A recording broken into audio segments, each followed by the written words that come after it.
The first thing I want to show you guys is the importance of washing your hands.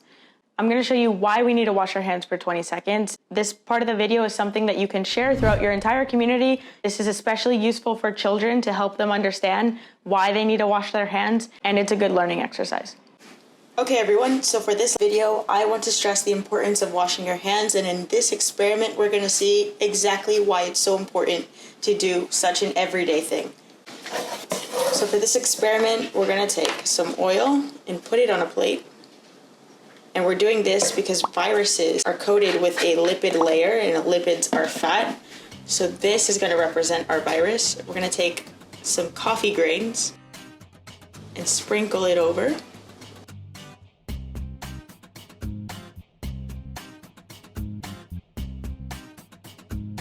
Now this represents our virus. Now if I took my finger and I stuck it into the virus, what would happen? Let's see. Nothing. My hand is now full of the virus. So what I'm going to do is I'm going to wash my hands. So this is water. I'm going to get some soap. Getting some soap and putting soap on my hands. So now my hand is covered in soap as if I were to wash it. And now we're going to see what happens when I stick my finger into the virus.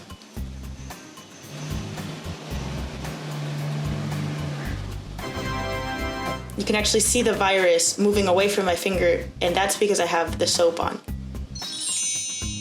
So this is exactly why we have to wash our hands. The next thing I want to do is show a video demonstration of how you can really wash your hands for 20 seconds at least, and make sure that you get all the bacteria in those hands. So for this example, I want to show how to effectively use soap when washing your hands. The gloves that I'm wearing will represent my skin, and this blue paint will represent soap. So we're gonna put a dab of blue paint, which as I said represents the soap. And the effective way to wash our hands, first, we're gonna rub our two hands together. But as you can see, there's a bunch of spots that we've missed. So the next thing we want to do after rubbing our hands together is to put one hand on top of the other and get in between the fingers. You can do this twice even to make sure we get everything. And as you can see, my hand is becoming more blue, which is good, because this is how much the soap is covering my hand. But we're still missing key areas, so the next thing we want to do is get our fingernails, especially for girls who have long fingernails.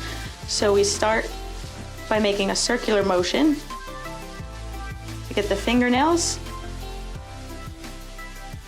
And again, we can do this twice.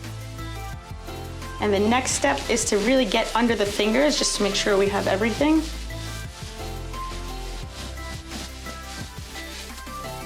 And finally, in between the fingers, like the thumbs and the sides of our hands, as well as cover our wrists.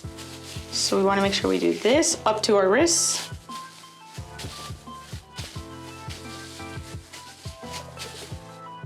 And as you can see, everything is now blue, which means I've effectively covered my hands with the soap that I need, and I can turn on the water and wash my hands. So now that we've done that example with the paint, here's a real example of how you should be using soap to wash your hands. I want to challenge all the organizations out there to do a hand wash challenge and to upload the video of how to correctly wash your hands to their Instagram. So here we're going to take some soap. As I said in the previous video, we are rubbing our hands together. You can see how well the soap has spread, but we're still missing this side of our hands. So we're gonna put our fingers over and get in between our fingers, one hand over the other hand, and then again. And then we can even do it a second time, which is probably best. Notice how I'm getting in between my fingers as well as the top part of my fingers.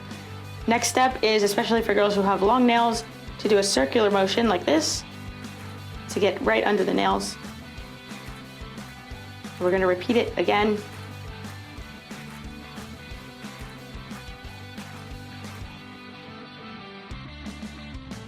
Finally, what we want to do is this side of our hand as well, so make sure that we cover it up to our wrists. And And here's how you effectively use soap to wash your hands. Now we can open the water. Notice that I opened the water at the end, so we don't need to waste any water we don't need.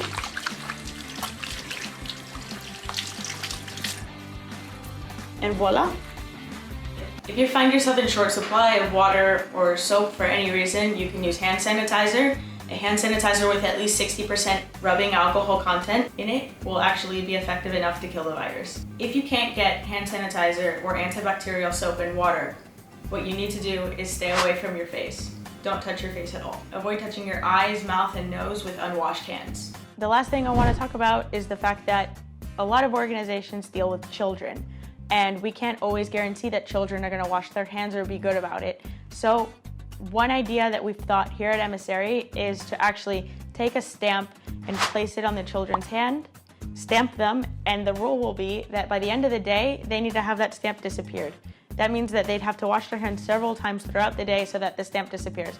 Maybe you even want to put a stamp on both hands. Stamps are really the best thing, I think, for this exercise, but if you don't have any stamps, just do something easy like using paint or some type of marker that doesn't easily wash out, but isn't permanent either.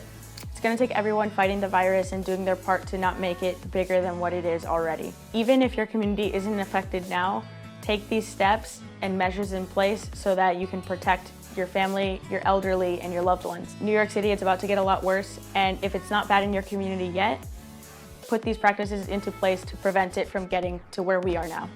Thank you for watching, guys. Like this video if you think it was useful, comment if you have any better ideas or if you would like me to talk about a topic in particular, and share this video with everyone in your community. Thank you.